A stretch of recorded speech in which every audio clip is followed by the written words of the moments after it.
Is pregnancy yoga safe? Yoga during pregnancy is safe. However, pain or nausea should not be felt at any point during or after yoga.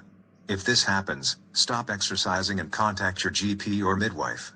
Follow our tips to protect your health and the health of your baby during pregnancy yoga. Keep it simple.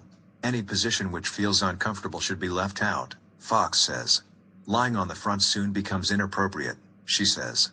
Strong back bends are to be avoided, as are postures that involve using the tummy muscles strongly, such as the boat pose, or supine leg rising. Any posture involving balance should be tackled with great care. Take it easy. Mums-to-be should pay attention not to overstretch the body. The ligaments around the joints become loose and soft during pregnancy. The abdomen should stay relaxed at all times so you can use the gluteus muscles instead. Stay in your comfort zone and use the class to open, relax and stretch, without overexertion or overheating. Pace yourself. The NHS recommends that pregnant women aim for at least 150 minutes of moderate intensity physical activity each week, equivalent to 30 minutes, 5 days per week.